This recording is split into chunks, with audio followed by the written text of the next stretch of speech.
Donc on reprend là où nous avions arrêté. Donc nous discussions du rapport, je redonne son numéro, CIV OTP 0078 0542.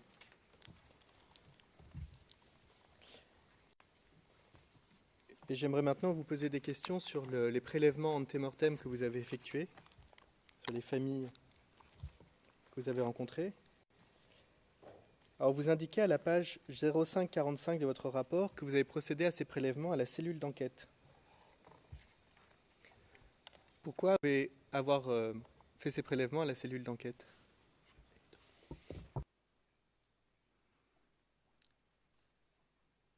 Je ne suis pas la personne qui a organisé la logistique de ces prélèvements. Je pense que ça correspondait vraisemblablement à des questions de place, de possibilité d'accueil de plusieurs personnes.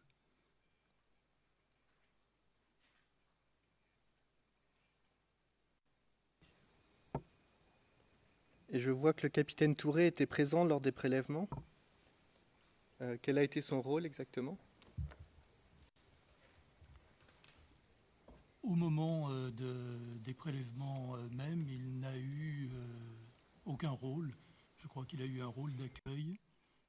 Pour le reste, après, avec l'enquêteur, nous avons géré la suite jusqu'au départ des victimes, des parents des victimes, pardon.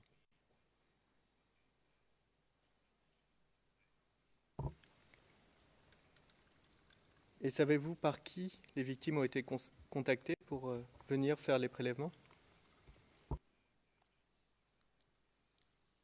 Je suppose que l'enquêteur qui était présent s'en est occupé, sans doute avec un de mes collègues de l'unité de soutien opérationnel. Le rapport avec le capitaine Touré, je ne peux le préciser. Est-ce qu'un représentant de l'APAFEMA était là, donc l'association dont nous parlions ce matin?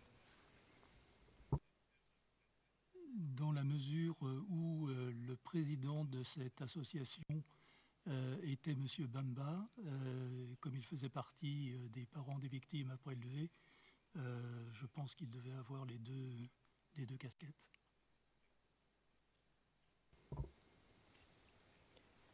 Est-ce que vous avez rencontré un certain Yacouba Ouattara lors de ces prélèvements?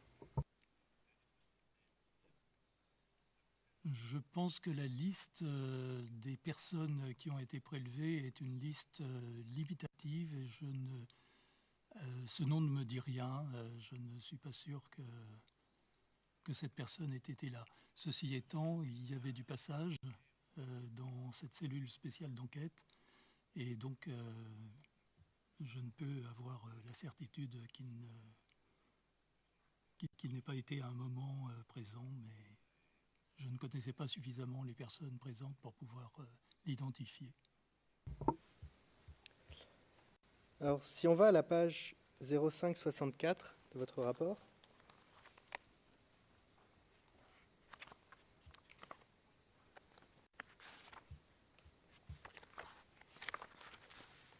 oh, pardon, on va aller à la page 0563 d'abord.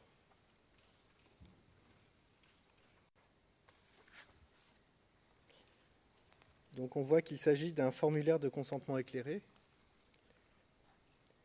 Et donc, si on va à la page suivante,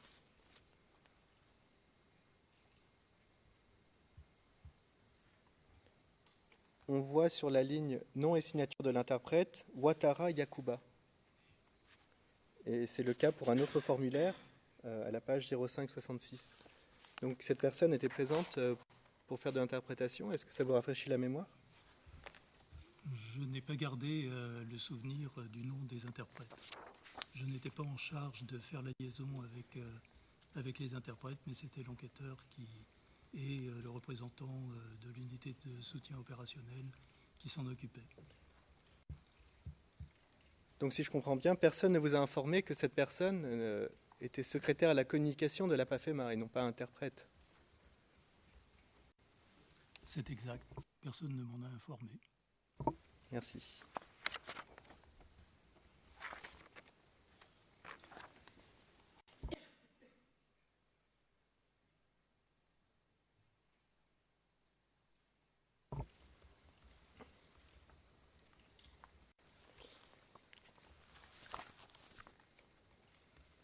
Alors, lors de votre deuxième voyage à Abidjan pour effectuer des prélèvements en janvier 2015, et on peut aller à la page 0546,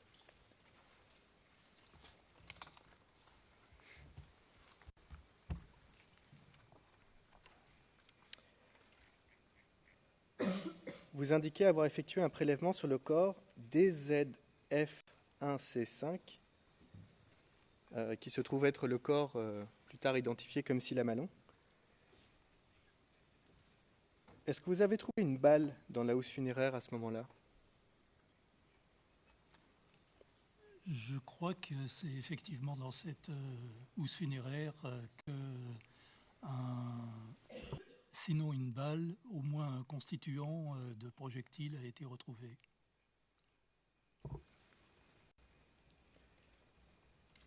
Mais ma question était, est-ce que vous avez retrouvé cette balle, ou ce projectile, au moment du prélèvement en janvier 2015?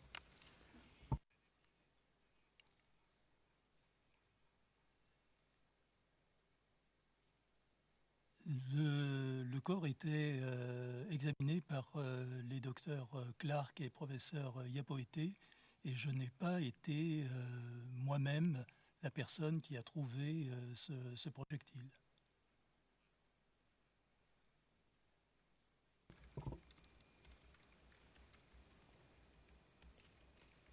D'accord.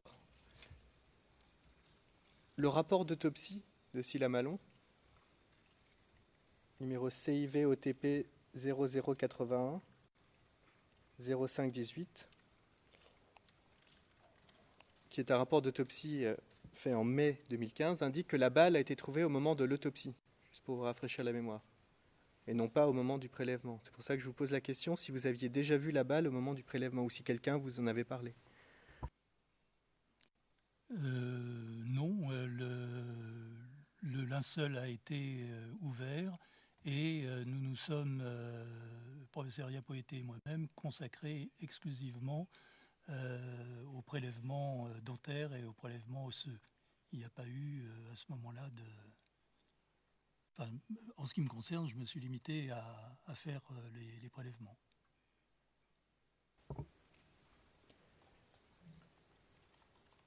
Mais dans votre rapport, donc CIV OTP 0078 0542, à la page 0546, vous notez que dans la même housse funéraire, vous avez trouvé les restes d'humains appartenant à un autre individu. Donc j'imagine que pour faire ce constat et cette analyse, il a fallu sortir les restes de la housse pour vérifier à qui appartenaient les restes d'une... Il a fallu faire une analyse un peu poussée du contenu de la housse. Les médecins légistes qui étaient présents ont rapidement regardé, et c'est à ce moment-là qu'on s'est aperçu qu'il y avait plus d'un individu, et il y avait des parties d'un autre individu.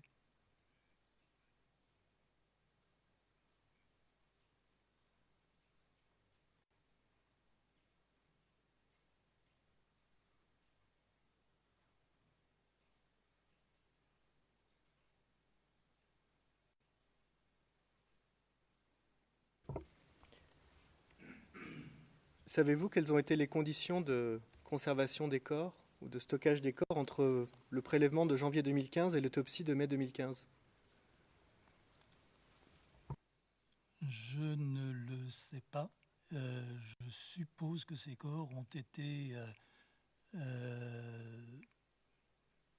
repris en charge par la société funéraire Ivosep après les prélèvements et conservés au siège d'Ivosep. Ceci est à vérifier.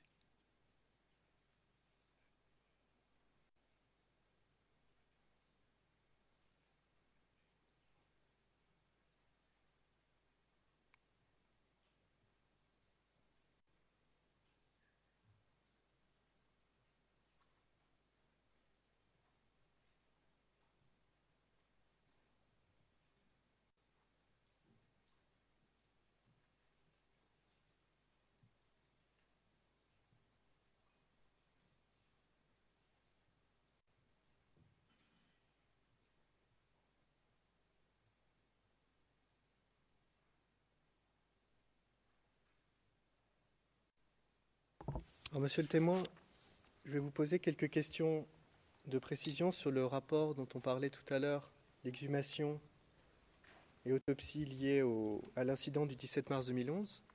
Je vous ai donné une copie papier, je ne sais pas si vous l'avez encore.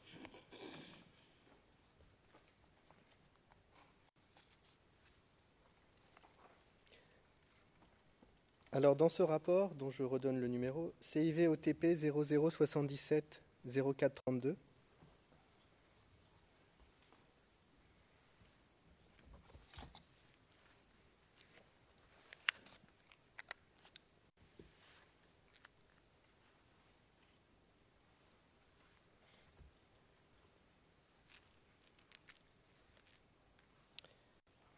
vous indiquez sur la première page, et je cite en anglais,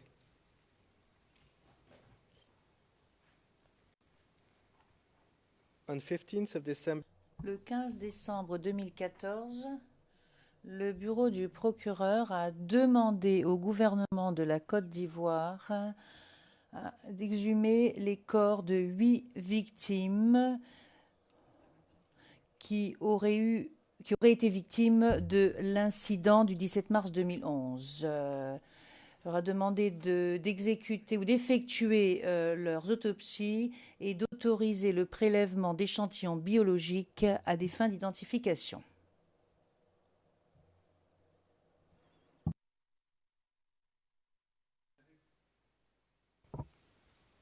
avez-vous participé à cette procédure de demande de coopération auprès du gouvernement ivoirien? Non.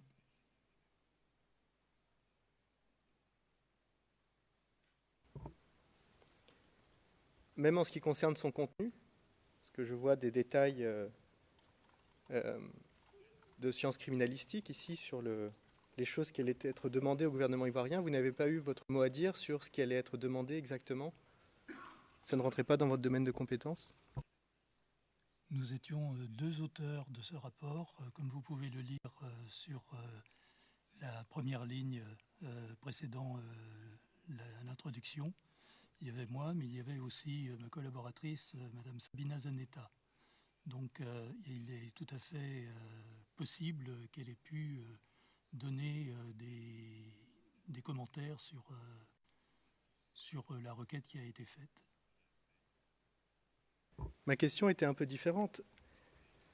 Comme cette recherche ou cette demande portait sur les sujets qui sont de la compétence de votre unité, on ne vous a pas demandé votre avis sur ce qu'il fallait demander aux autorités ivoiriennes?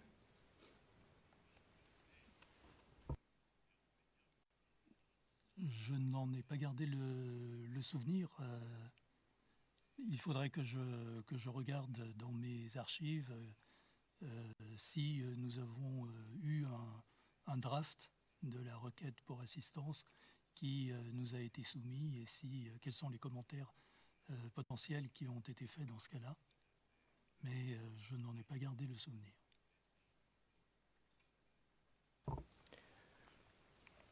Vous nous avez dit ce matin que vous travaillez sur 6 affaires différentes, je crois, je n'ai pas la référence. Donc là, dans votre pratique, est-ce habituel pour qu'une demande de coopération qui touche à des sujets forensiques ne passe pas par votre unité? Cela arrive malheureusement.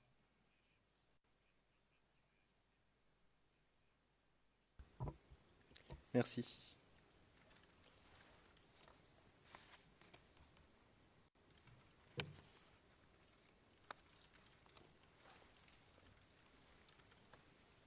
Alors je comprends de votre rapport que vous étiez présent lors de l'exhumation qui a été effectuée.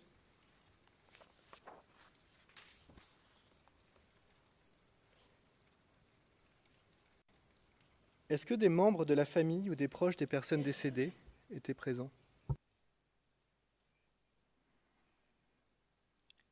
D'après mes souvenirs, il y avait énormément de monde entre les forces de sécurité, le personnel d'IVOCEP qui faisait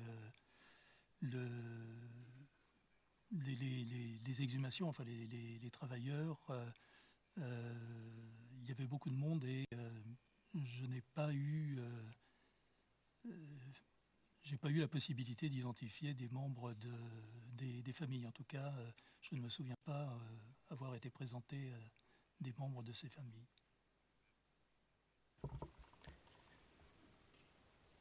Est-ce que des membres de la cellule spéciale d'enquête étaient présents? Certainement, oui.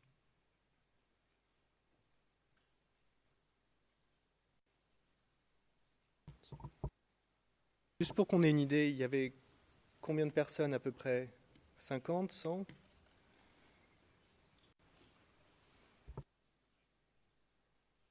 Je ne sais pas, je dirais une trentaine peut-être.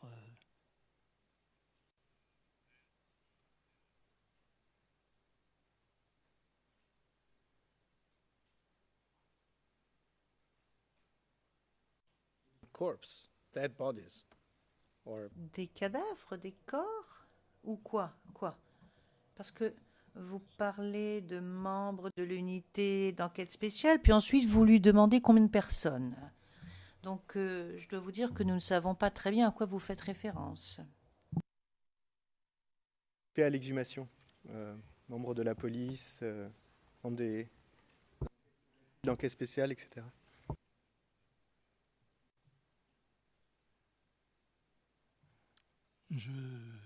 Oui, c'est bien dans ce sens-là que j'avais compris votre question.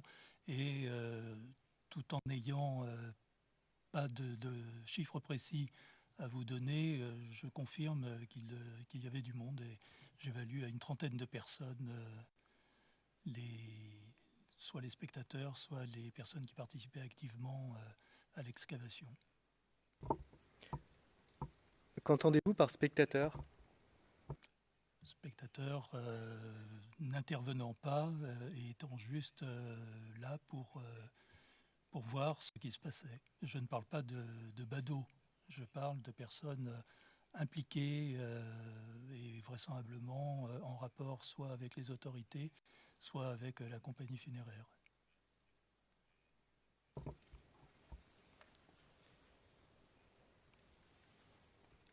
Sur la base de quelle information est-ce que le bureau du procureur a identifié les tombes où il fallait procéder aux exhumations?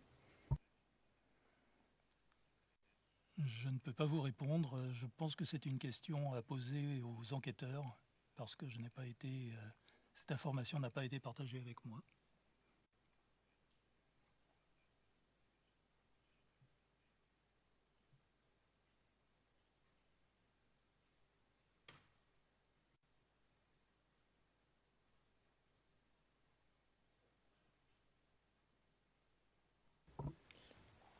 Et donc, pour revenir à votre rôle pendant cette exhumation, vous nous avez dit que vous aviez uniquement le rôle d'observateur. Pendant l'exhumation, oui, c'est exact. Et vous n'avez pas procédé à un examen préliminaire des corps? Absolument pas en ce qui me concerne. Ma collaboratrice a pris des notes. Je n'étais pas celui parmi l'équipe du bureau du procureur qui prenait les notes. C'est elle qui prenait les notes, notamment au niveau des coordonnées GPS et des identités qui étaient relevées sur les plaques funéraires.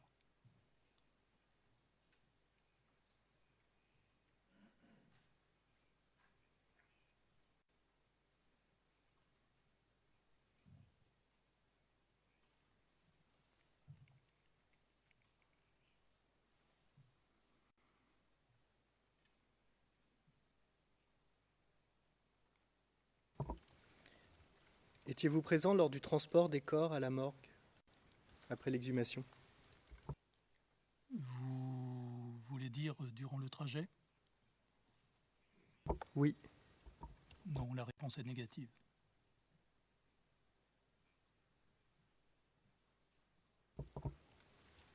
Et avez-vous des informations sur les conditions de conservation des corps avant qu'il soit procédé à l'autopsie? Je n'ai pas de réponse sur les conditions de conservation. Je pense qu'elles correspondent à ce qui avait été évalué au début de mes missions sur les équipements en fonction au sein des compagnies funéraires.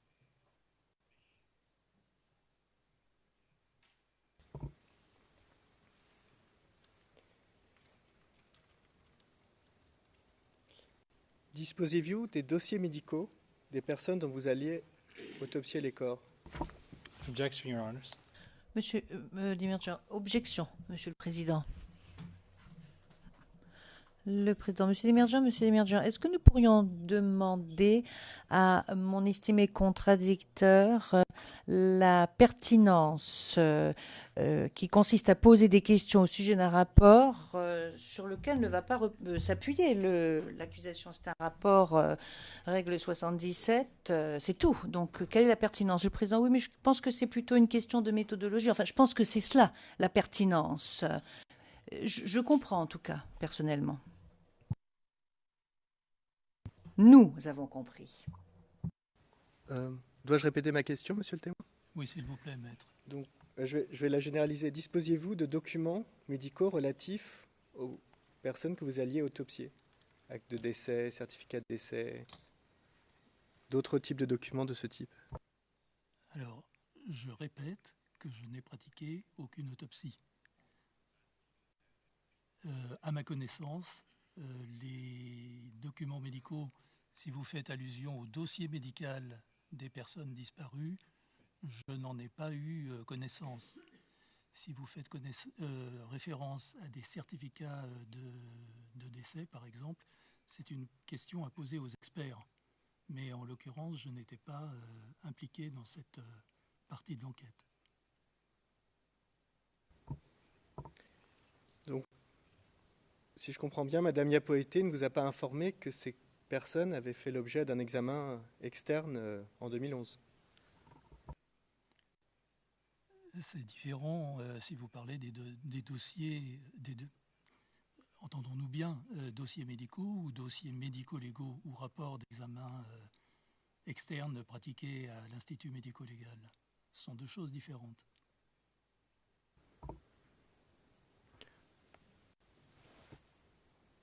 Donc ma deuxième question ici porte sur les rapports d'examen médico-légaux externes.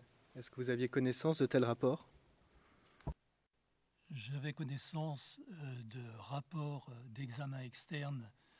Je ne me souviens pas du nombre exact, je crois plus de 200, mais je n'en suis pas sûr, dont m'avait parlé Madame Yapoété.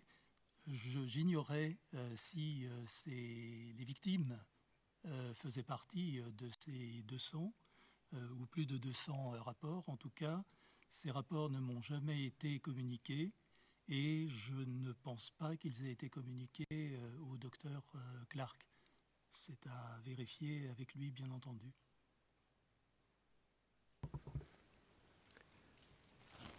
Quand vous dites que vous aviez connaissance de 200 rapports, qu'entendez-vous par là? Vous les avez vus, lus? Non, comme je l'ai dit, Madame Yapoété a parlé de ces rapports. J'ai mentionné ces rapports, je crois, dans un email ou oralement aux enquêteurs. J'ai suggéré qu'une demande soit faite auprès des autorités judiciaires ivoiriennes, parce que Madame Yapoété avait dit qu'elle ne pouvait s'en dessaisir qu'avec l'instruction, je crois que c'était à la demande du procureur de la République, et bien entendu, elle ne pouvait pas en faire l'usage qu'elle voulait, et je n'ai pas été non plus inclus dans le processus d'obtention de ces rapports s'ils ont été obtenus.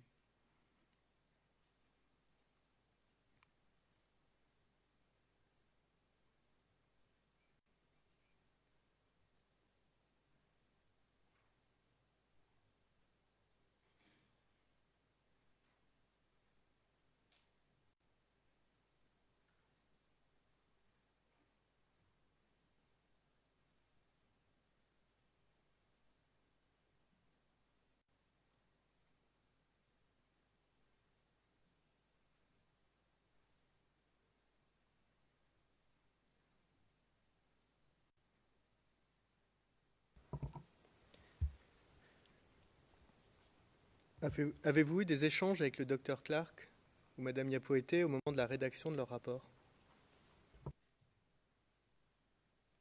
Je crois effectivement que nous en avons parlé, non pas avec le professeur Yapoété, mais avec le docteur Clark, oui.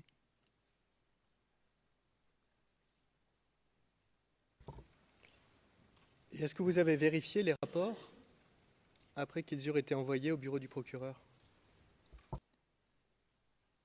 Euh, je- Là, je demande à vérifier ce qui s'est passé, mais il me semble avoir ramené ces rapports ou les avoir fait signer au professeur Yapoété lors d'une mission et les avoir ramenés.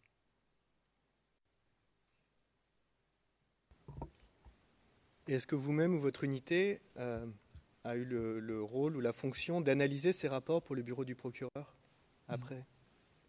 Non.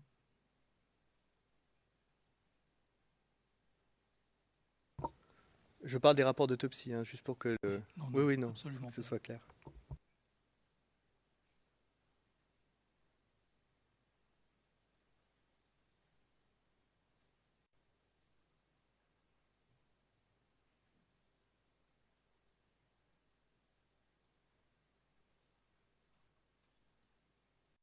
Merci, monsieur le témoin. Donc j'en viens à un autre rapport que vous avez discuté ce matin avec le représentant du bureau du procureur concernant la mort de Diakité Yaya. Donc je vais redonner son numéro pour le dossier. CIV-OTP 0084 44 16.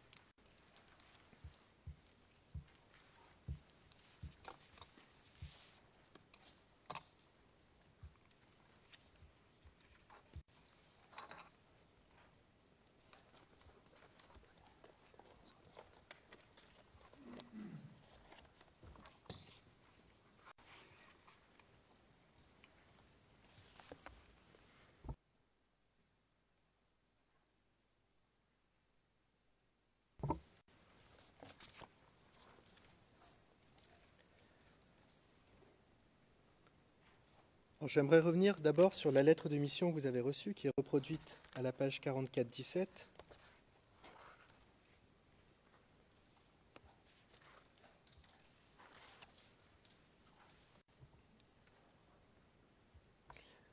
Je ne reviens pas sur la date de la lettre et la date du rapport dont le juge président a parlé plus tôt.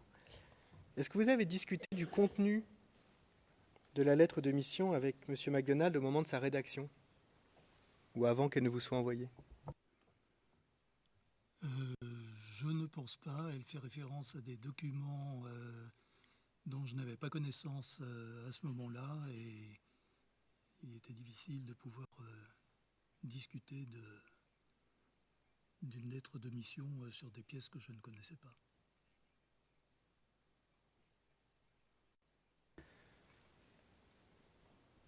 Un autre expert qui est venu témoigner ici, je crois que c'est Xavier Laroche, mais m'excusez, je n'ai pas la référence, nous a dit qu'il était habituel qu'une personne nommée pour une mission et la personne qui la mandate discutent en amont de la mission pour voir si elle est techniquement faisable. Ça ne s'est pas produit ici. Effectivement, c'est quelque chose qui est de pratique courante en juridiction nationale et ça m'est arrivé en France, dans certains cas, de discuter avec le juge d'instruction des contenus de mission. Avec M. Eric McDonald, nous n'avons pas eu beaucoup l'occasion de nous entretenir sur les expertises et dans ce cas-là, je ne pense pas avoir discuté avec lui du contenu.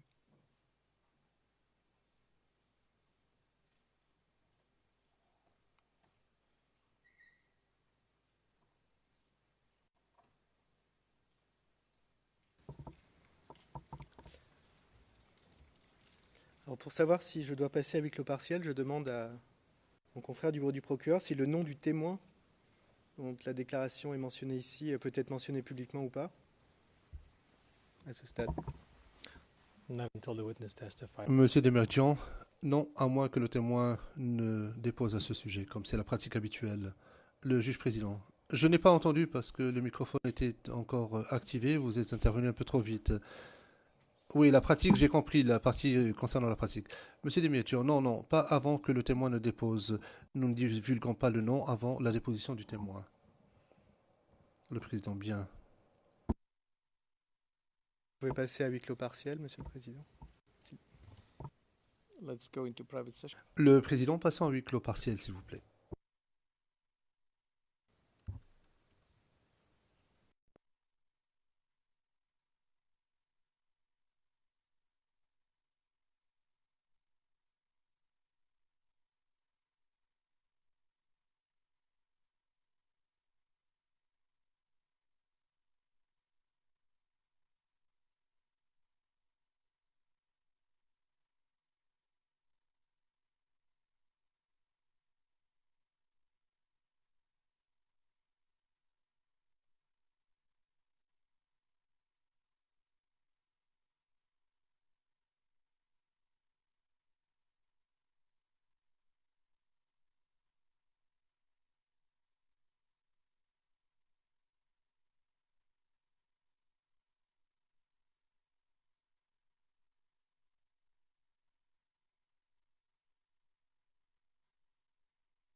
We are back to open session. La greffière d'audience, nous sommes à nouveau en audience publique. Le président, merci. Maître Jacobs.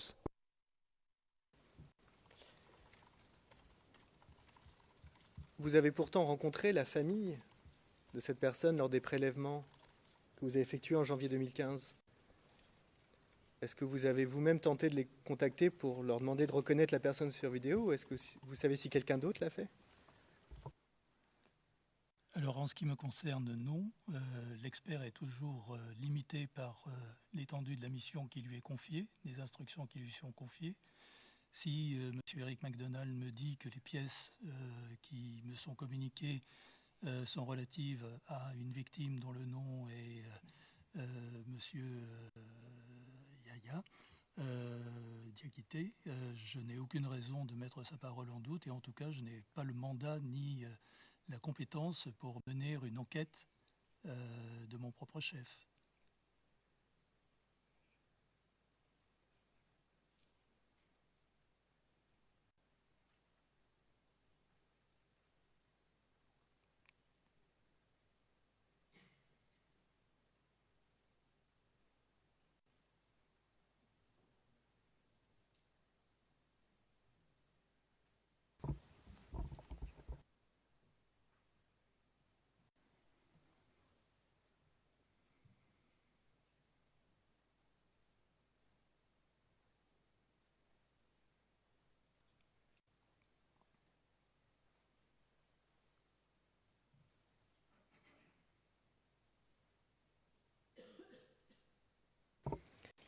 Pardon, monsieur le témoin.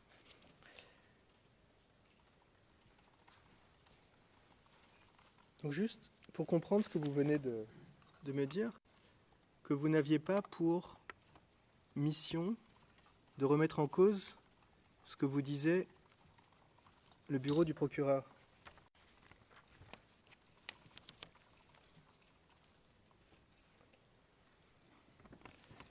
Mais votre mission consistait bien à analyser ces documents pour voir s'ils permettaient d'identifier une personne. Donc ça veut bien dire qu'il fallait que vous analysiez ces documents eux-mêmes pour vérifier leur cohérence, leur crédibilité, et pas juste les croire sur parole. Absolument, maître. Et je n'en disconviens pas. C'est effectivement ce à quoi j'ai procédé, c'est-à-dire apprécier la cohérence de pièces qui m'étaient communiquées, les croiser entre elles, ainsi qu'avec une vidéo et témoignage d'un ami de M. Diakité Yaya, mais rien ne m'autorisait à conduire de mon propre chef une enquête auprès de la famille et demander une identification sur le plan visuel. Je ne sais pas si le bureau du procureur a procédé à cette étape. Je ne peux pas vous répondre, mais en tout cas, ça ne rentrait pas dans ma mission ni dans mes compétences. Merci. Alors j'aimerais revenir brièvement sur les documents que vous avez analysés. Donc, le dossier Interfru CIV OTP 0084 2869, il est marqué comme confidentiel par le bureau du procureur. Je ne sais pas si je peux le montrer publiquement.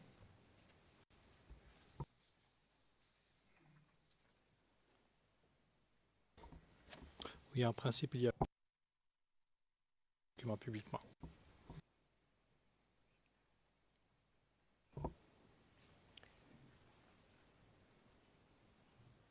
Merci. Alors, si on va à la page 2871,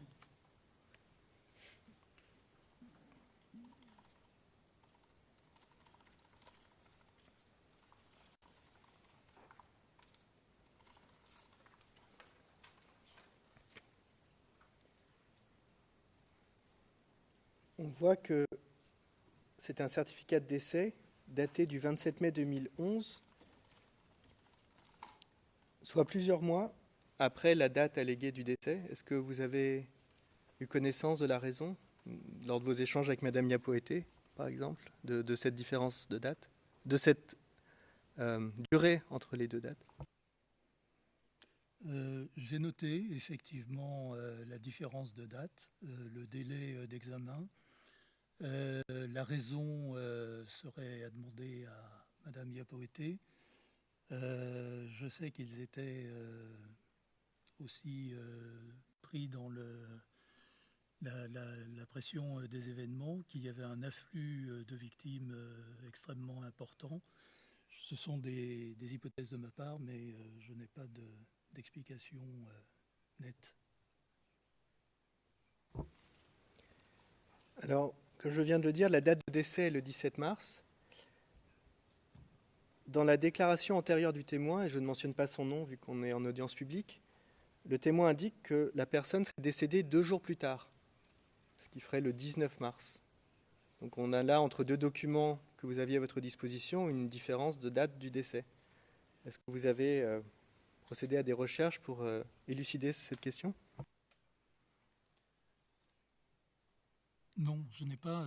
J'ai vu qu'il y avait effectivement une différence. D'un autre côté, les examens externes qui ont été pratiqués par les experts légistes ont montré qu'il y avait des signes montrant des soins, notamment la pose d'un drain thoracique, des points de suture, etc. Soins qui, à mon avis, n'ont pu être pratiqués qu'en milieu hospitalier. Donc, je ne peux pas éliminer l'hypothèse selon laquelle M. Diaguete Yaya aurait survécu quelques heures ou 1 ou 2 jours et serait finalement décédé à l'hôpital. Sur la vidéo, il n'est pas mort. Il bouge. Il a vraisemblablement eu ses soins en milieu hospitalier. C'est tout ce que je peux faire sur la base des documents qui m'ont été communiqués.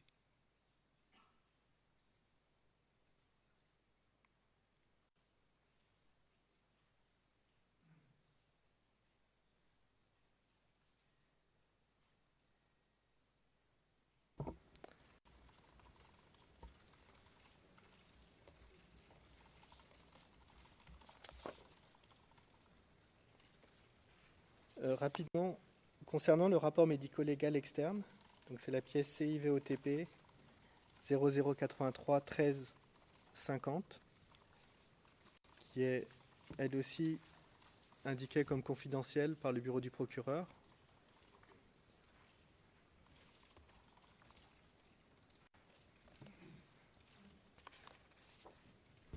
Public, ça va.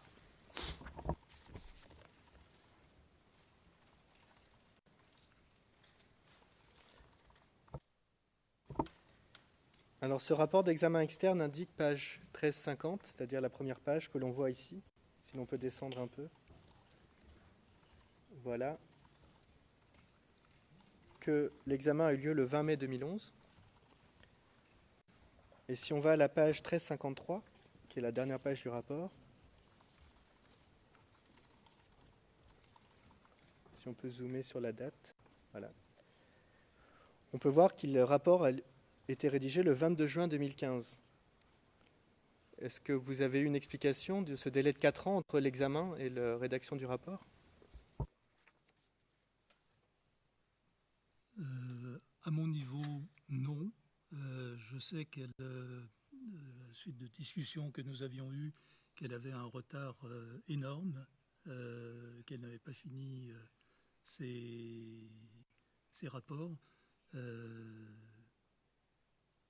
Je pense encore une fois que c'est une question à lui poser directement.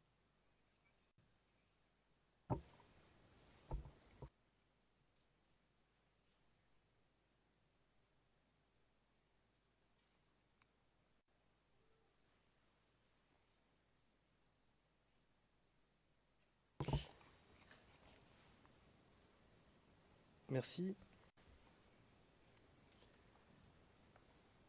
L'autre document que vous avez analysé, c'est le numéro CIVOTP 0083 0072.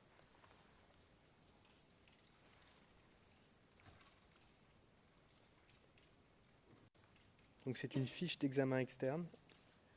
Peut-elle être montrée publiquement ? Oui.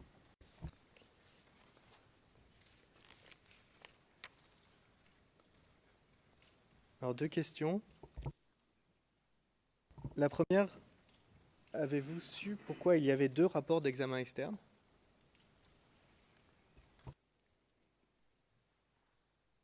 Non, mais j'ai une explication possible parce que c'était le cas avec le tribunal pénal pour l'ex-Yougoslavie, où au moment de l'examen externe ou des autopsies, des notes étaient prises, un rapport manuscrit était écrit dans la foulée, et ce n'est qu'après coup qu'un rapport dactylographié ou sur ordinateur était produit.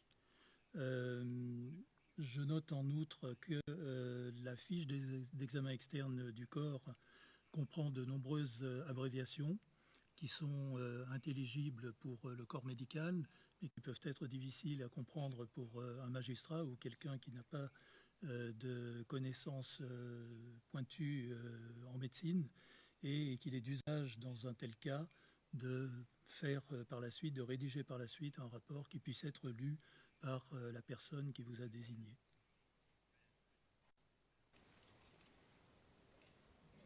Merci. Alors, dans votre rapport, à la page 44-24, vous indiquez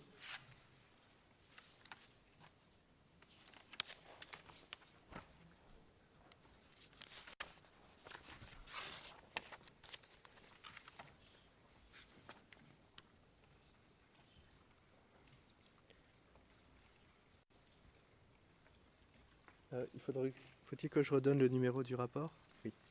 Donc le numéro du rapport est le CIV-OTP 0084 44 16.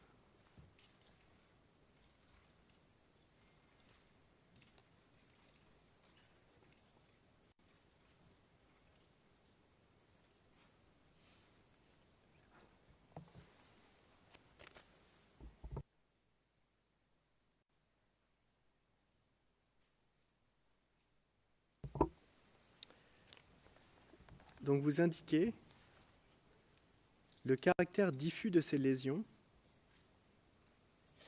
et ensuite vous en faites la liste,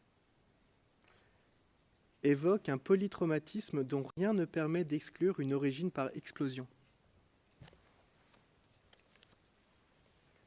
Pourquoi parlez-vous d'explosion ici?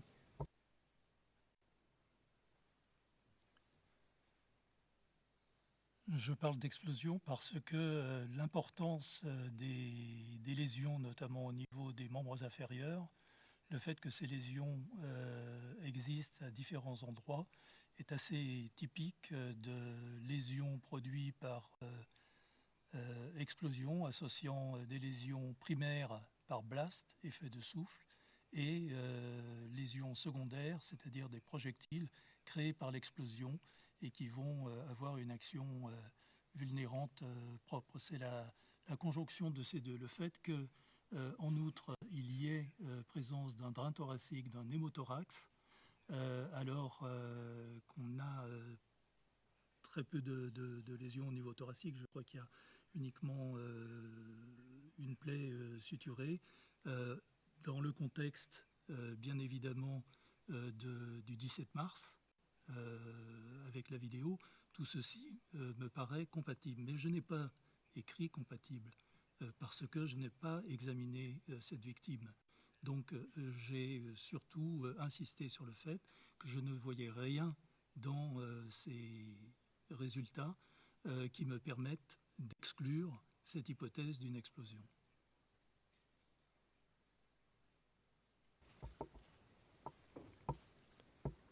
Donc si je comprends bien, vous avez, sur la base de votre propre connaissance de ce qui serait produit le 17 mars, écrit cette conclusion. Parce que ni la lettre de mission, la lettre de mission ne mentionne pas cette hypothèse d'une explosion. La déposition du témoin le mentionne clairement. Et donc c'est avec les éléments qui étaient portés à ma connaissance que j'avais connaissance donc du contexte. Un problème aussi qui m'avait interpellé, c'était les conclusions du docteur Iapoeté, du professeur Iapoeté, qui parlait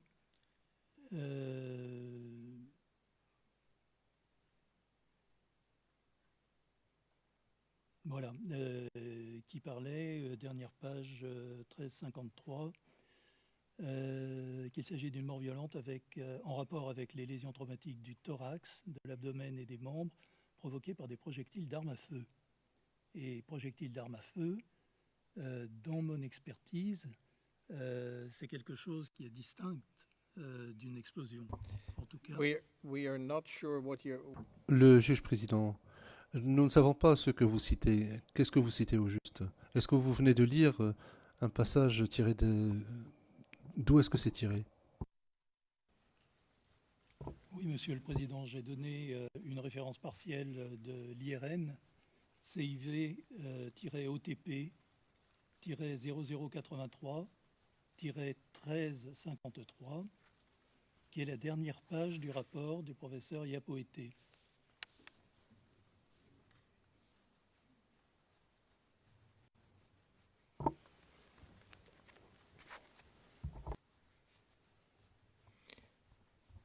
Can you read it out again because Le président, est-ce que vous pourriez, s'il vous plaît, relire ce passage parce que les interprètes ne vous ont pas saisi? here it is. It's now on the screen. Le passage est maintenant affiché à l'écran. Tout à fait. Donc, je disais que les conclusions du professeur Yapoete mentionnaient les points suivants.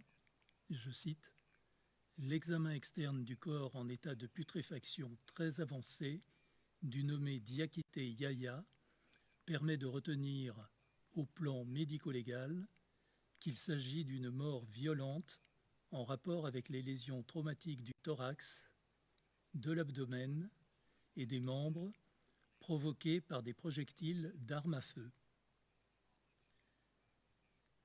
Cette conclusion, effectivement, m'a posé un problème dans la mesure où, dans mon expérience, les projectiles d'armes à feu se distinguent des blessures par explosifs, explosion de grenades, explosion de roquettes, explosion d'obus, explosion de mines. Et donc, j'avais conseillé au premier substitut de demander des éclaircissements au professeur Yapoete, parce qu'au cours d'une conversation avec elle, il était apparu qu'elle incluait dans les lésions par arme à feu des explosions d'obus. Je pense que c'est une question effectivement à lui poser.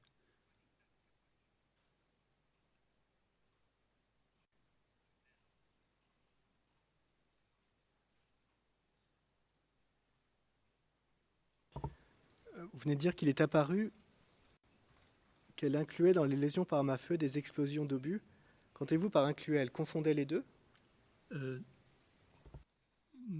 Quand on parle d'un cadre nosologique, c'est un cadre de maladie. Et dans ce groupe de lésions, elle incluait au même titre que des blessures par projectiles d'armes à feu uniques, AK-47 ou autres, ou projectiles multiples, grenailles d'armes de chasse, elle incluait aussi les shrapnels, les fragments libérés par l'explosion d'un obus. J'avais donc conseillé à M. Eric MacDonald de lui demander des précisions, ce qu'elle a fait, et on m'a communiqué un certificat ou une lettre qu'elle avait fait en réponse à M. Eric MacDonald, où elle confirme que pour elle, ça doit rentrer dans ce cadre global d'armes à feu. Est-ce que vous avez une copie de cette lettre? Parce qu'à ma connaissance, elle n'a pas été communiquée à la défense. Yes, it was, Your Honors. Monsieur Demirjian, oui, cela a été communiqué. Le président, pardon. Monsieur Demirjian, les lettres ont été communiquées, ont été divulguées à la défense.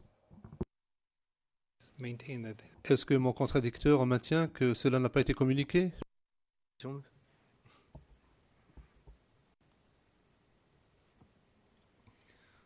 Well, I do not know what was this. Le président, eh bien, moi, je ne sais pas ce qui a été divulgué.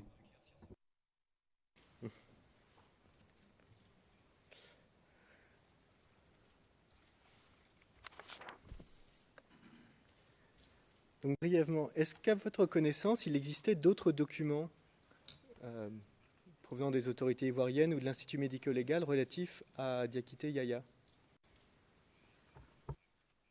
À ma connaissance, non.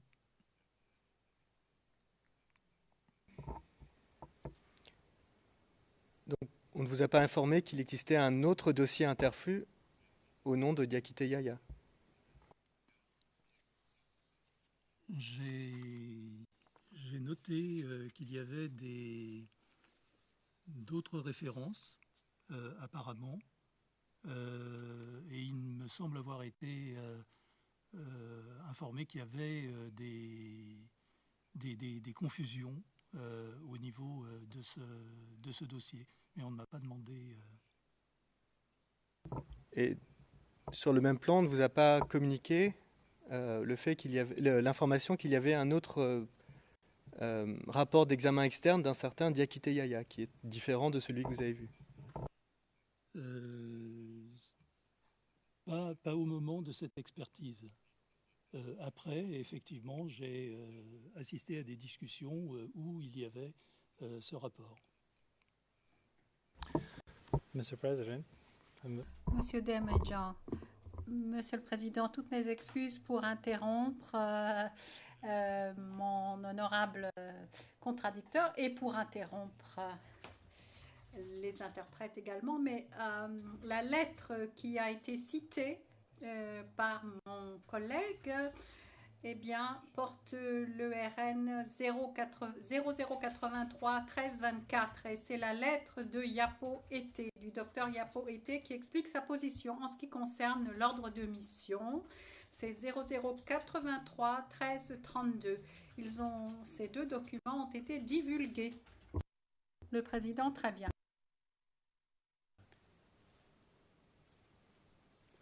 Vous m'entendez? Maintenant, oui. Pardon. Vous avez évoqué une réunion au cours de laquelle avaient été discutés d'autres éléments après ce rapport. Quelle réunion, à quel moment a-t-elle eu lieu? Avec qui? Ce n'était pas véritablement une réunion, c'était plutôt des discussions informelles où j'avais appris qu'il y avait un rapport, je crois, qui parlait mais je n'ai pas ce rapport, de blessures crâniennes importantes. Je crois que c'était ça. Mais comme de toute façon, ça ne remettait pas en cause mes conclusions, puisque mes conclusions étaient basées sur une liste limitative d'éléments et qu'il n'y avait aucune blessure crânienne visible sur la vidéo, ça ne remettait pas en cause mes conclusions.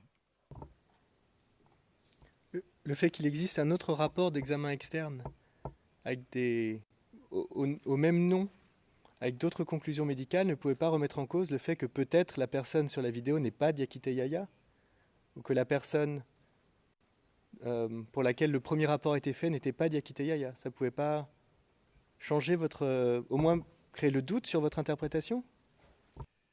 Encore faudrait-il que j'ai ce document au moment où je rédige mon expertise, ou qu'on me demande un complément d'expertise, ce qu'on n'a pas fait.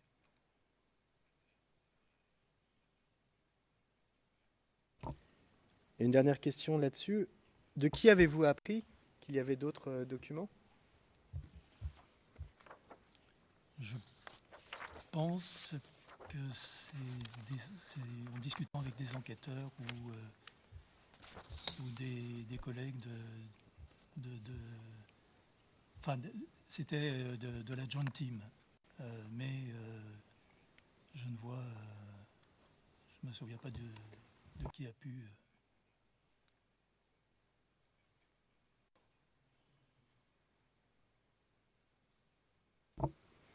Merci, monsieur le témoin. Alors, pour la dernière partie de mon interrogatoire, j'aimerais passer à huis clos partiel, s'il vous plaît, monsieur le président. Le président, huis clos partiel, s'il vous plaît.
We're in open session. Greffier d'audience, nous sommes en audience publique, Monsieur le Président.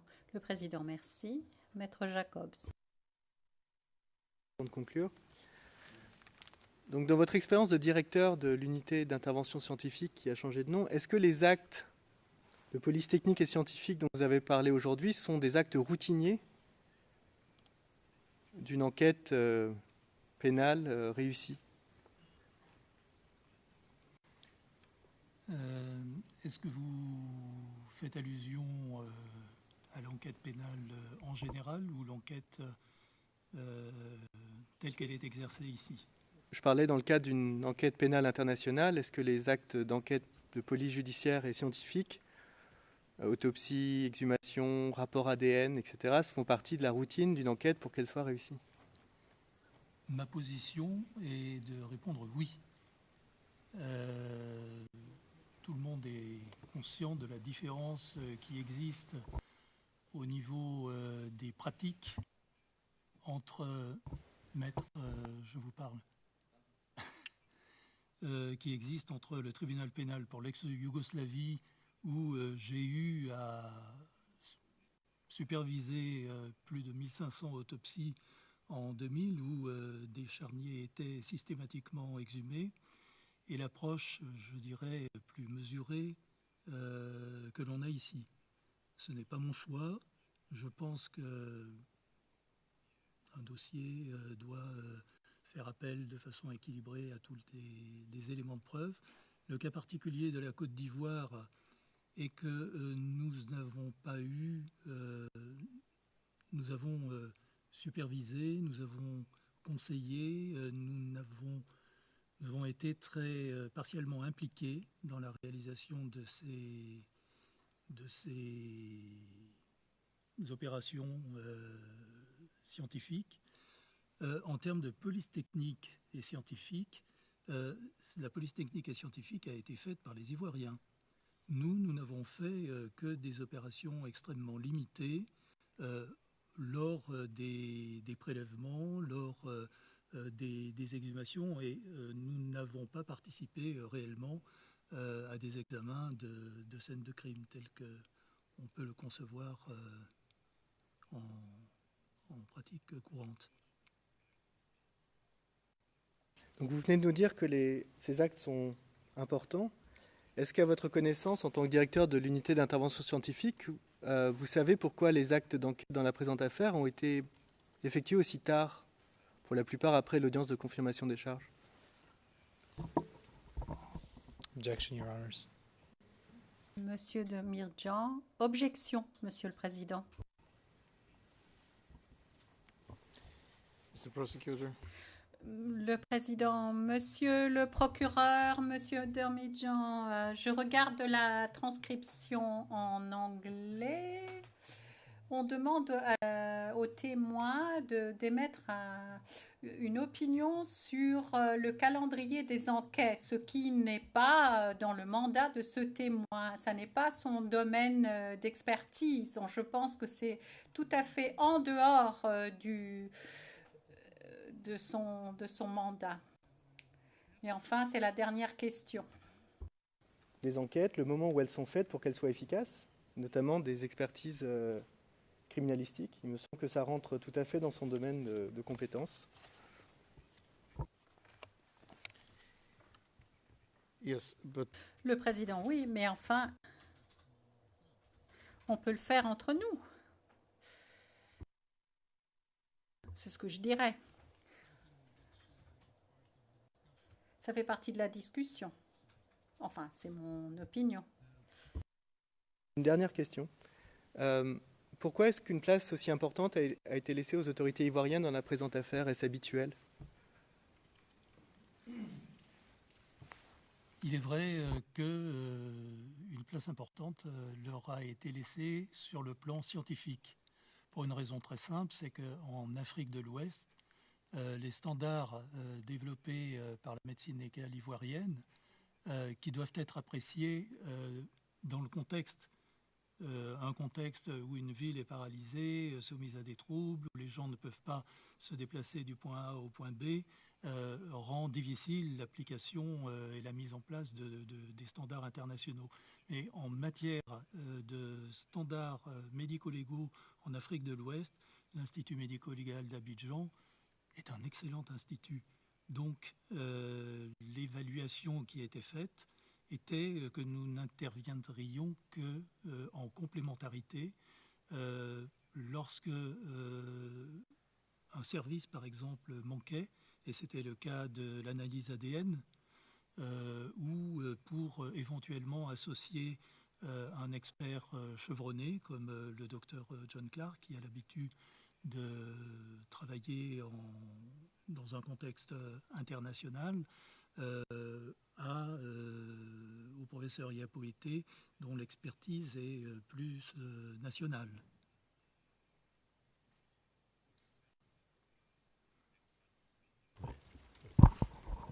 Merci, monsieur le témoin. Monsieur le Président, Madame, Monsieur, ceci conclut l'interrogatoire du témoin au nom de la défense de Laurent Gbagbo.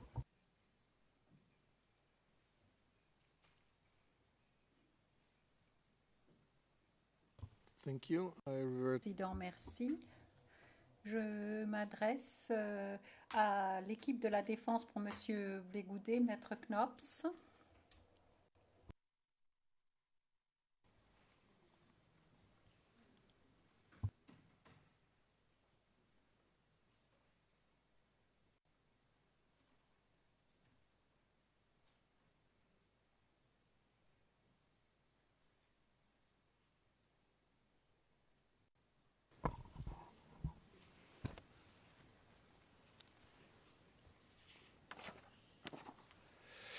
Good afternoon, Doctor.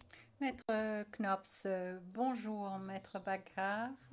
Je m'appelle Alexandre Knops. Je suis avocat au barreau du Royaume des Pays-Bas. Je suis le conseil principal pour Monsieur Blegoudé.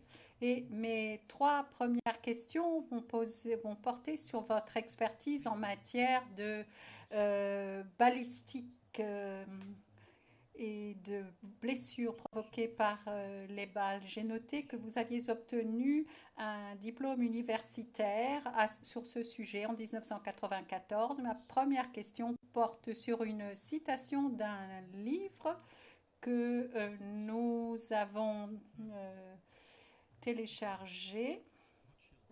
C'est un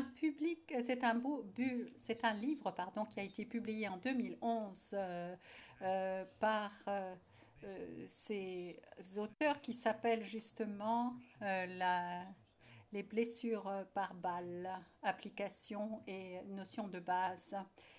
Je vais vous poser une question pour vous aider à appliquer cette position sur le livre en question et la position défendue dans le livre plutôt à l'affaire présente. La première partie porte sur un document qui figure dans notre liste. Il s'agit de la pièce 59 avec la référence suivante. CIV D25 0049 0001, donc 0001, page 0021. Et il s'agit du document numéro 59 dans notre liste de pièces. D'abord, Dr Bacar, est-ce que vous connaissez cet ouvrage?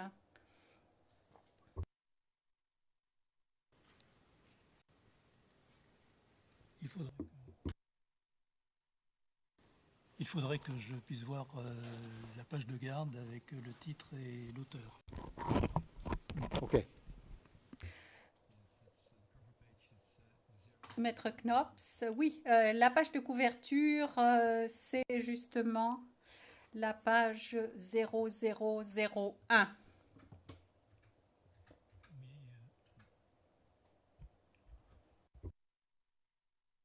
L'auteur, du moins de nom, Knobel, qui était cité au cours de mes études de balistique lésionnaire. Of course. Yes. Yes. Thank you, Dr. Bakar. Would you be so kind? Merci beaucoup, Dr. Baker. Est-ce que vous pouvez prendre maintenant la page 0021, la page d'introduction, paragraphe 431, c'est l'introduction. Je vais vous lire des passages de la ligne 7 ou 8 jusqu'à la fin.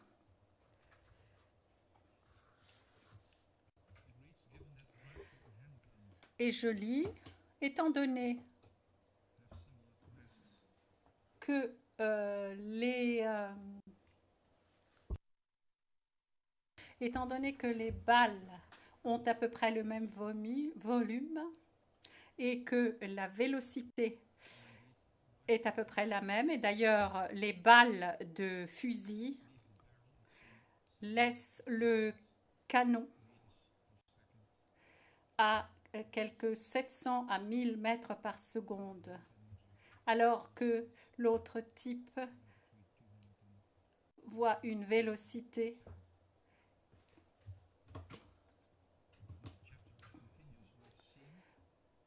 de 200 à 500 mètres par seconde. Et le chapitre continue en disant: nous avons vu que le potentiel lésionnel d'une balle dépend en grande partie de l'énergie avec laquelle cette balle est portée.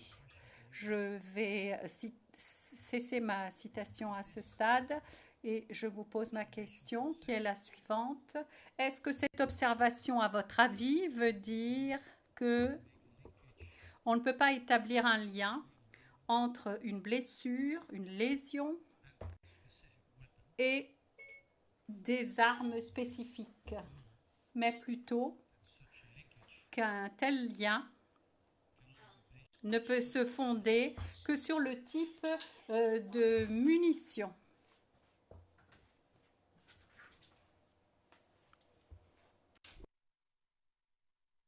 Je veux bien répondre, maître.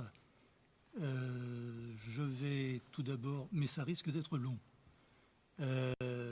Tout d'abord, je ne suis pas expert en armes et munitions, mais en balistique lésionnelle. La balistique lésionnelle, c'est la partie terminale de la balistique.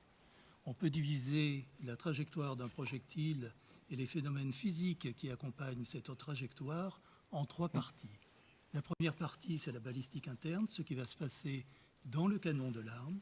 La deuxième partie, c'est la balistique aérienne ou intermédiaire. Et la troisième partie, c'est la balistique terminale.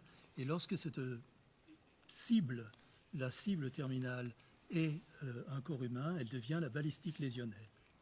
Ce que vous venez de citer, c'est une petite partie de la balistique lésionnelle. Effectivement que l'action d'un projectile dépend de sa vitesse, qu'elle dépend de l'énergie cinétique, elle dépend aussi de la quantité de mouvement, mais elle dépend surtout de l'interaction entre l'endroit qu'elle va frapper et le projectile lui-même. Ce projectile, dans l'air, il peut varier, il peut basculer, il peut s'expanser, champignonner, on appelle ça le mushrooming, et il peut fragmenter. Et donc, l'importance de la blessure, je peux continuer si vous voulez, l'importance de la blessure, elle est fonction de tous ces facteurs. C'est beaucoup plus complexe qu'un paragraphe cité dans le livre de M. Knobul, qui est un bon spécialiste, mais qui a une approche qui est beaucoup plus armes et munitions que clinique. Au cours des études de balistique lésionnelle, nous faisons des tirs comparatifs. Des tirs comparatifs dans un milieu de référence qui est la gélatine balistique à 10% conservée à 4 degrés. C'est un milieu qui est choisi parce que c'est l'équivalent de la pénétration d'un plomb dans un ensemble muscle-peau. Mais ça ne veut absolument pas dire que le corps humain est composé uniquement de muscles et de peau. Le corps humain est un ensemble complexe de différentes structures dont l'élasticité est différente. Certaines structures seront très élastiques, elles vont bien encaisser le transfert d'énergie cinétique. D'autres structures sont au contraire très peu élastiques, comme le foie par exemple, qui va éclater. Donc Il y a énormément de choses à dire sur la balistique lésionnelle et il est risqué de résumer ça à une question d'énergie cinétique et de vitesse de projectile.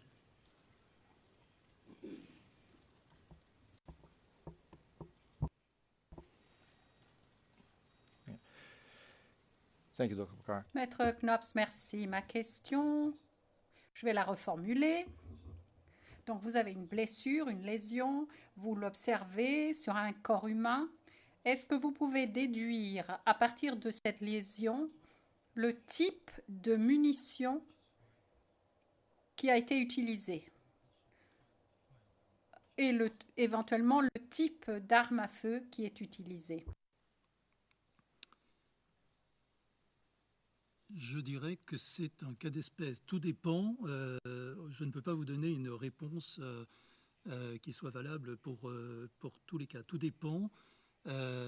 Si par exemple vous avez un tir sur un os plat et le crâne, une voûte crânienne par exemple, on pourra avoir une approximation du calibre, du diamètre de la balle et par conséquent du calibre, avec une certaine imprécision.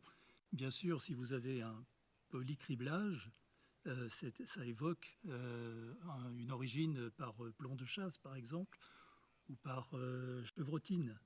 Ensuite, vous avez des techniques qui vous permettent de faire des autopsies avec une dissection plan par plan. C'est-à-dire que l'on va suivre dans le corps humain le cheminement du projectile. On va voir s'il bascule, s'il champignonne ou s'il fragmente. Et tout ceci va permettre d'orienter vers une classe de projectiles.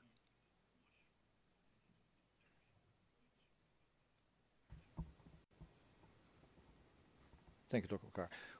Maître Knops, merci. C'est la deuxième partie du livre qui porte sur cet aspect. C'est le même document, document 59 dans notre liste, le même ouvrage, Dr Bakar. Donc c'est le document que nous avons déjà cité tout à l'heure, c'est IVD 25 00 489 0001, page 00036, Dr Bakar. En revenant à ma question précédente, est-ce que vous auriez l'amabilité, s'il vous plaît, de lire avec moi la partie de cette page qui commence au milieu? Il n'y a pas de différence visible entre le canal de la blessure provoquée par une telle balle. On fait référence donc à ce type de balle. Cependant, les petits calibres, les versions de petits calibres, 5,6 mm du même type de balle, peuvent déformer ou créer des canaux de liaison similaires à ceux provoqués par des balles provoquées par des armes de chasse. La seule façon d'être certain, c'est de voir comment la balle se comporte dans les expériences. Donc, il faut effectuer des expériences. Ma question, docteur, est la suivante. Ceci veut-il dire, cette partie du livre, veut-elle dire que même une version de petit calibre peut créer des lésions qui sont similaires à celles provoquées par des armes lourdes?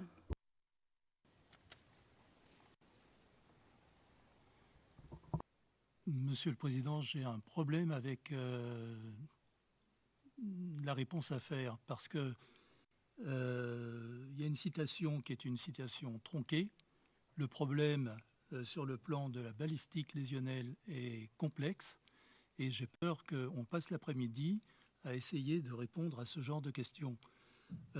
Les petits calibres, c'est uniquement le diamètre de la balle. Il faut voir ensuite la charge propulsive, quelle est la vitesse à laquelle le petit calibre, enfin le projectile de petit calibre va sortir, c'est extrêmement complexe. Est-ce qu'il va être entièrement chemisé? Est-ce qu'il va y avoir un creux, hollow point?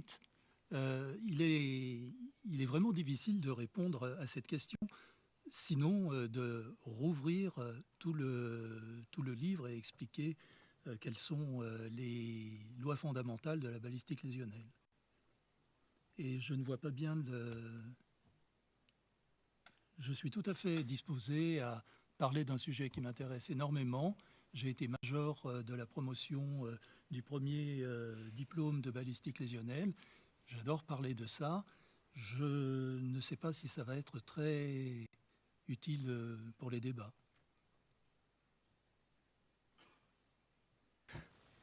Okay. Yes. Le président, je comprends tout à fait. Je suis assez d'accord avec ce que vous venez de dire, Maître Knops. Alors, je vais être très, très précis. C'était une question d'introduction. Dans différents rapports qui ont été présentés, déposés par le procureur, ils utilisent le terme de munitions à haute vitesse. Donc, à votre avis professionnel, docteur Baccar, est-ce que ce type de munitions peut être tiré par toute une variété de différents calibres, d'armes de différents calibres? Et également, est-ce que l'on peut utiliser différents types de munitions?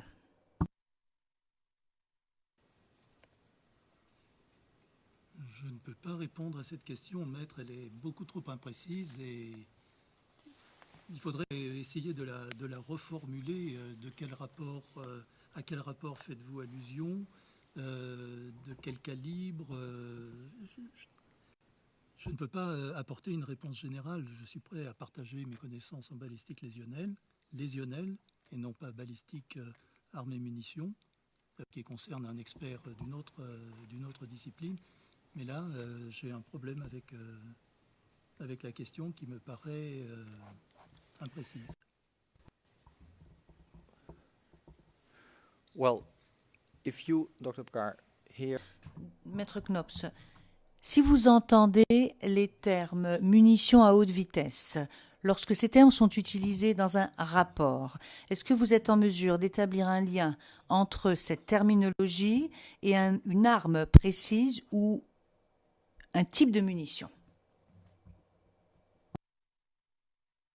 Grande catégorie d'armes, oui, mais c'est très vague et c'est très vaste. Thank you. That's your... Merci pour votre réponse. J'aimerais vous poser une troisième question, toujours au sujet de cet ouvrage. Donc, toujours le numéro 59, CIVD 25 0049 0001, page 0037. Et là, docteur Baccar, vous verrez au milieu de ce paragraphe 4332, vous trouverez une référence à la déformation ou à la phase de fragmentation d'une balle. Donc, phase de déformation ou fragmentation.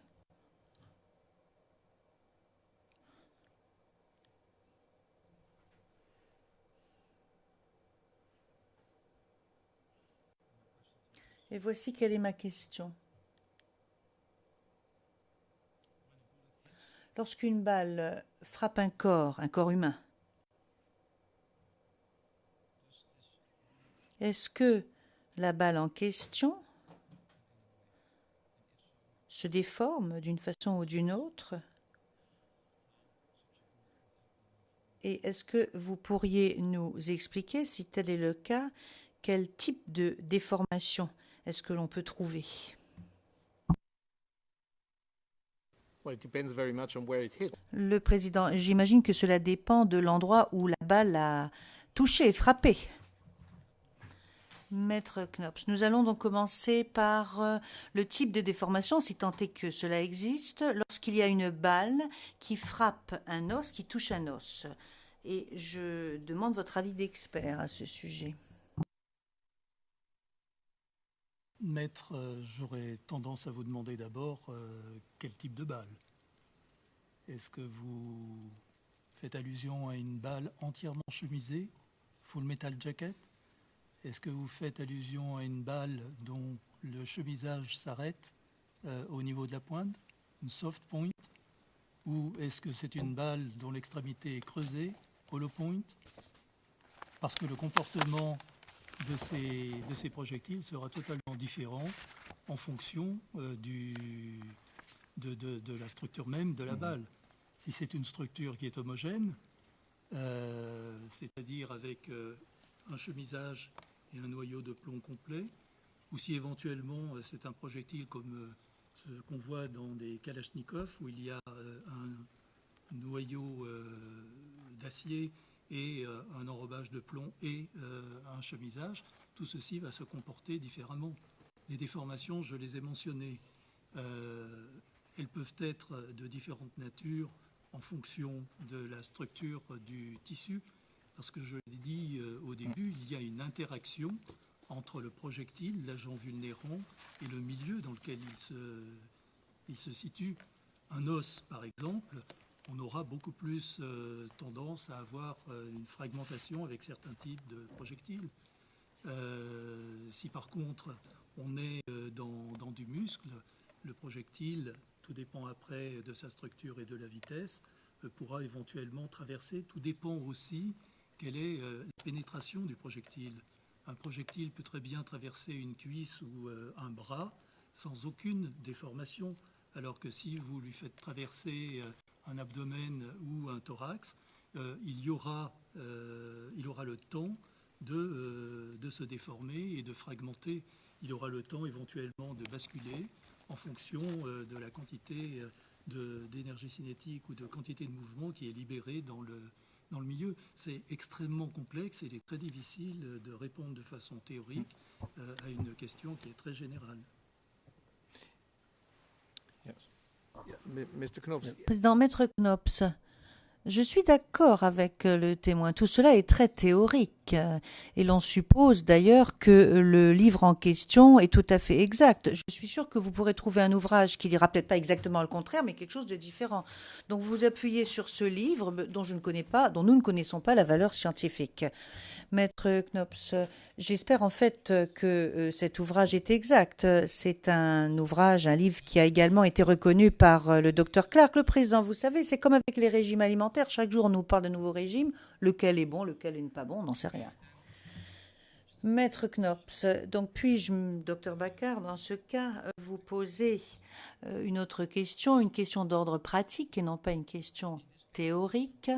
Donc il y a plusieurs rapports d'autopsie. Et dans ces rapports d'autopsie, nous trouvons les mots blessure par balle. Voilà quelle est ma question maintenant. Est-ce que cette terminologie, à votre avis professionnel, indique qu'aucune arme précise, aucun calibre, aucun type de munition n'ont pu être détectés pour établir le lien entre la dite arme ou la dite munition et la blessure par balle en question. Là, je ne peux pas être plus précis parce que les termes blessure par balle figurent dans plusieurs des rapports sans qu'aucun détail ne soit fourni par les auteurs du rapport. Tout ce que nous trouvons, c'est ces termes blessure par balle. Donc, qu'est-ce que ces termes signifient à votre avis professionnel?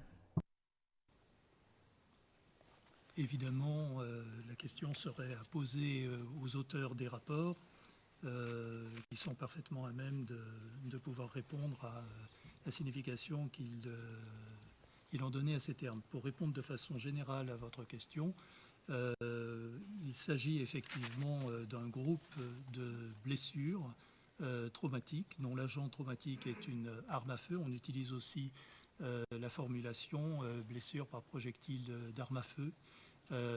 Il y a pour cela différents critères qui peuvent être utilisés pour ce diagnostic. Pour répondre à votre question concernant la détermination d'un type de projectile, il faut aussi noter que la condition du cadavre est extrêmement importante parce que finalement l'empreinte du projectile, comme une empreinte digitale, elle va se trouver sur les parties molles. Lorsque ces parties molles sont putréfiées, détruites, affaissées, on perd les renseignements qu'on peut trouver sur ces projectiles. L'impact sur l'os, en règle générale, on peut faire des distinctions en fonction de grandes catégories de projectiles. J'ai mentionné les projectiles multiples de type arme de chasse, c'est très facile. Il y a un criblage, par exemple, de l'os. Très souvent, on retrouve les plombs ou la grenaille de plomb enchâssés dans l'os, ce qui évidemment facilite beaucoup le diagnostic. Pour le reste, on a aussi quelques aspects, notamment au niveau du crâne, où on a des orifices d'entrée tangentiels en trous de serrure, keyhole, qui sont souvent évocateurs de projectiles. Vous avez cité 5,56, 7,62, etc. Pour le reste, après, on a à notre disposition beaucoup plus de renseignements lorsque l'autopsie est faite très rapidement après le décès, lorsque les parties molles sont encore là, lorsqu'on peut mesurer le collet, c'est-à-dire la partie de la blessure, la tunnelisation avant que le projectile se déforme, bascule, champignonne ou fragmente. Si on n'a pas ces parties molles, ces tissus mous, on est beaucoup plus embêté pour faire des hypothèses sur la nature du projectile. Right. Is it fair to say, Dr. Paccard, that the term gunshot injury? Donc, Dr Bacar, on peut dire que ce terme de blessure par balle est réservé au type de lésion, de blessure que l'on ne peut pas, pour lequel on ne peut pas établir un lien avec une arme bien précise ou un type de munition. Parce que c'est une catégorie de blessures dans laquelle on peut faire rentrer celles dont on peut donner une indication sur la nature des projectiles et toutes les autres, par opposition aux blessures par armes tranchantes, par objets contondants, etc. C'est une catégorie nosologique qui regroupe les blessures de projectiles d'armes à feu.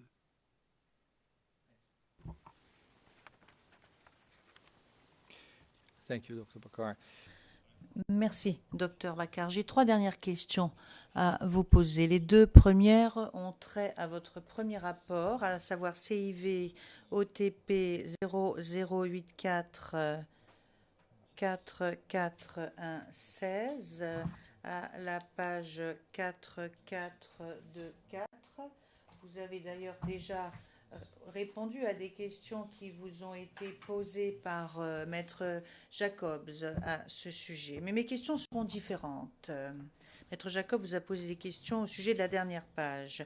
Lorsque vous avez rédigé ce rapport, monsieur, est-ce que vous avez inclus toute autre cause potentielle pouvant expliquer les lésions ou les blessures dans les documents qui correspondaient à cet homme, hormis l'hypothèse d'une explosion potentielle?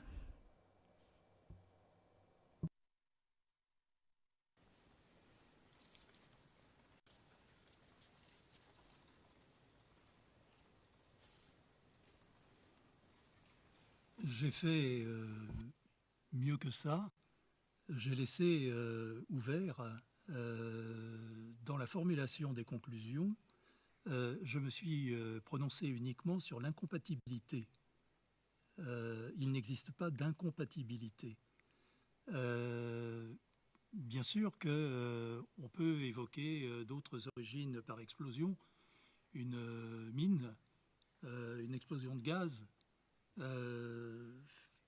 mais bon, ça doit aussi être ramené au contexte. Je donne des éléments médicaux et c'est le juge, le magistrat, les parties au procès qui utilisent ces éléments pour se faire leur propre religion.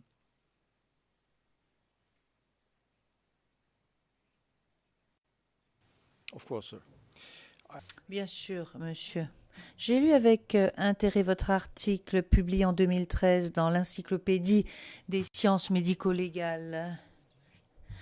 Il s'agissait du thème les tribunaux internationaux et la science médico-légale.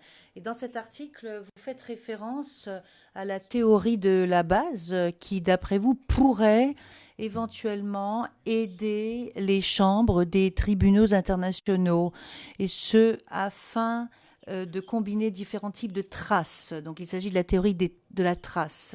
Alors la question que j'aimerais vous poser est comme suit. Est-ce que vous aviez suffisamment d'informations eu égard au premier rapport pour utiliser cette théorie et ce afin de pondérer différentes hypothèses, plusieurs hypothèses donc potentielles, et donc cela porte sur l'explication des lésions de cet homme.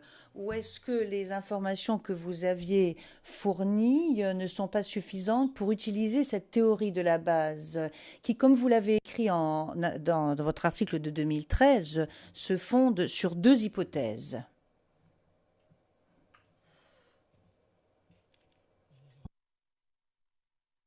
Pour en revenir au rapport concernant le décès de M.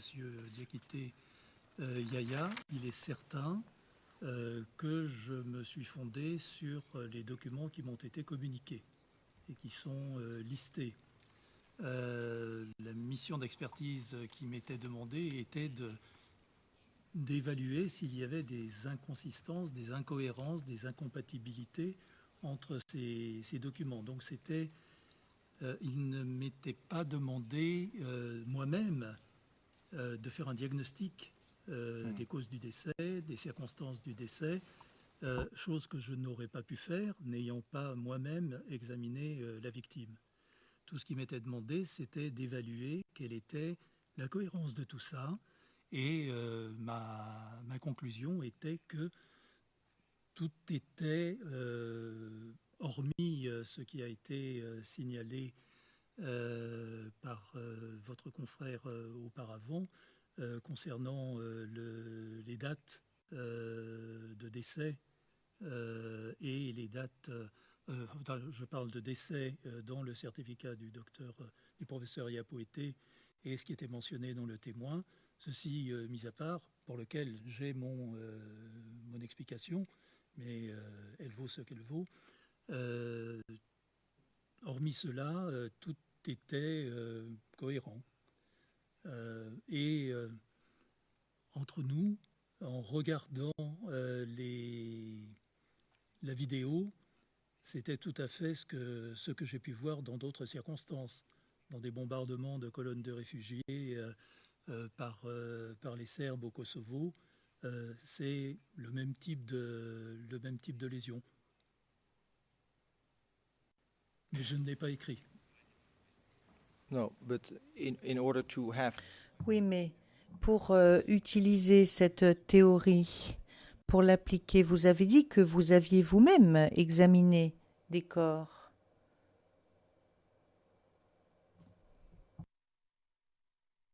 Faites référence au rapport Diakité Yahya? No, to your... Non, non, à votre rapport. Parce que vous dites que vous ne pouvez pas exclure l'hypothèse d'une explosion. Et comme vous le savez, dans cette théorie de la base, il y a deux hypothèses qui sont comparées sur la base de la combinaison des traces. Et la question que je vous ai posée consistait à savoir si vous avez été en mesure d'utiliser, d'appliquer cette théorie. Vous avez répondu par la négative parce que vous aviez dit j'aurais dû examiner le corps moi-même pour pouvoir utiliser cette théorie, pour pouvoir déterminer la probabilité ou la vraisemblance de l'une ou de l'autre des hypothèses. Enfin, c'est en tout cas ainsi que j'ai compris votre réponse. Que la valeur scientifique de ce type d'analyse ne peut être comparée à celle que l'on obtient après un examen externe de corps ou d'une autopsie, bien sûr.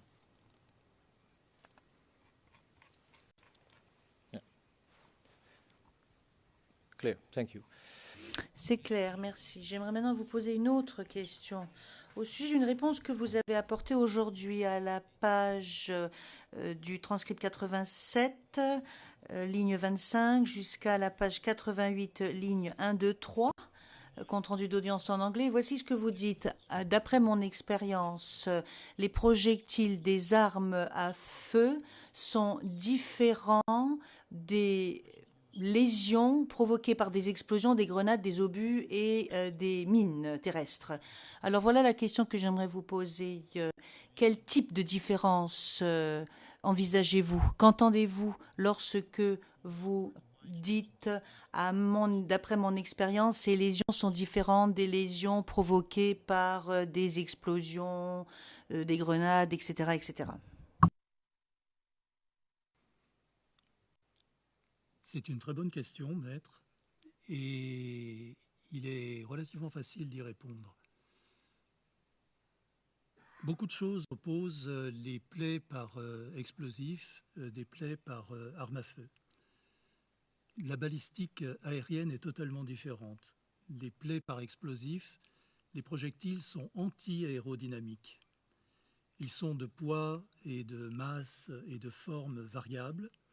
En règle générale, sauf à se trouver très près du centre de l'explosion, ils ne pénètrent pas beaucoup. Par contre, ils ont énormément d'arêtes tranchantes et ils font beaucoup de dégâts. Ils s'accompagnent aussi d'une déflagration, d'une onde de choc, de l'effet blast. Et ils ont la potentialité aussi de créer ce qu'on appelle des lésions tertiaires, où le sujet, où la victime est projetée elle-même à cause du souffle de l'explosion. J'ajouterais aussi qu'il y a des lésions quaternaires qui sont liées, par exemple, à tous les événements qui peuvent survenir après une explosion. Je prendrai juste l'exemple des Twin Towers, où l'explosion provoquée par les réservoirs des appareils a été relativement limitée par rapport à l'importance des immeubles. Par contre, le maximum de victimes a été causé par l'effondrement et l'incendie qui a été la suite de ces explosions. Donc ça, ce sont les lésions quaternaires. En ce qui concerne projectile d'arme à feu, c'est totalement différent. Le projectile, il est dessiné pour accomplir un certain chemin, une certaine distance, rester stable pendant ce cheminement dans l'air, parce que c'est ce qui va garantir la précision du tir, et sauf à rencontrer un écran intermédiaire, par exemple un dossier de chaise ou je ne sais pas, il ne va pas fragmenter avant. Il va fragmenter à l'intérieur du corps humain. Donc c'est totalement différent ce qu'on peut observer comme type de blessure. Grosso modo, la fragmentation de l'explosif se passe avant. On a des sujets qui sont criblés, polycriblés, avec des projectiles qui en général, des shrapnels, pardon, qui en général ne pénètrent pas énormément du fait de leur forme non aérodynamique, à la différence de ce qu'on va voir avec des projectiles d'armes à feu. C'est une généralisation, effectivement, il faudrait affiner ça avec des cas d'espèce, définir mieux et envisager d'autres cas, mais pour répondre de façon schématique à votre question, je peux dire ça. Monsieur Baccar, dans le cas d'espèce, et je parle du premier rapport, page 00484416, vous dites qu'un fragment métallique a été vu, ou que vous avez vu un fragment métallique plutôt, et qu'il avait été extrait de la partie supérieure du bras de cet homme. Alors voilà quelle est ma question. Est-ce que ce fragment, est-ce que vous l'avez vu visuellement ou est-ce qu'il a été examiné à l'aide d'un microscope à un moment donné, d'après ce que vous savez? Ce que j'ai écrit dans ce rapport, c'était au cours d'une visite à l'Institut médico-légal et un des médecins, je ne me souviens plus si c'était le professeur Yapo-Été ou un de ses assistants, m'a montré ce fragment métallique qui avait été extrait. Bien entendu, je n'avais pas de mandat pour collecter ce projectile, pour le saisir. Je ne sais pas ce qui a été fait ensuite par les enquêteurs. J'avais vu un fragment qui m'avait été présenté comme étant celui extrait du bras de cette victime. Ceci étant, je me suis limité à regarder à l'œil nu ce fragment.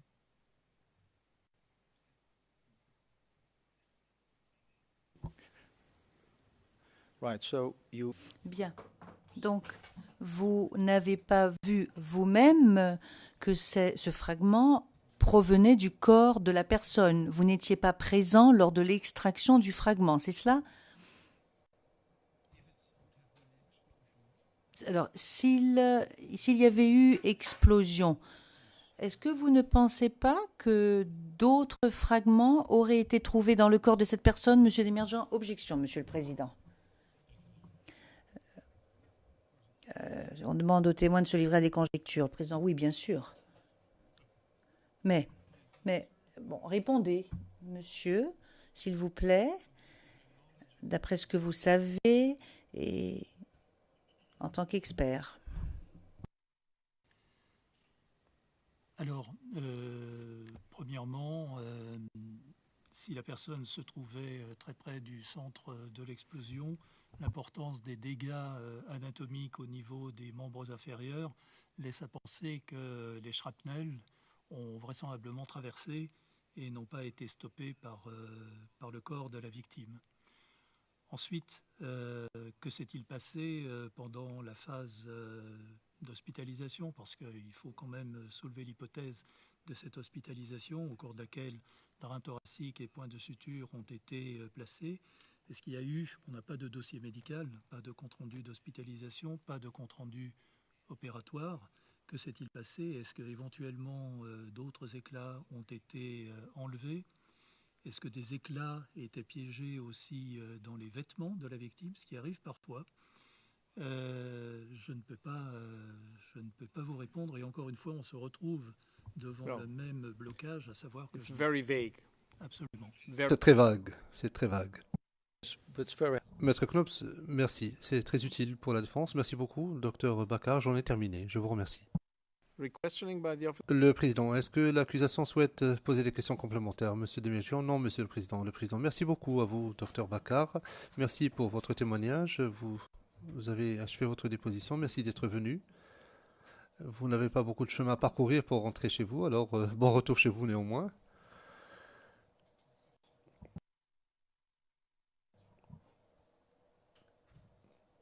Il ne me reste plus qu'à lever l'audience et nous allons reprendre le 6 novembre.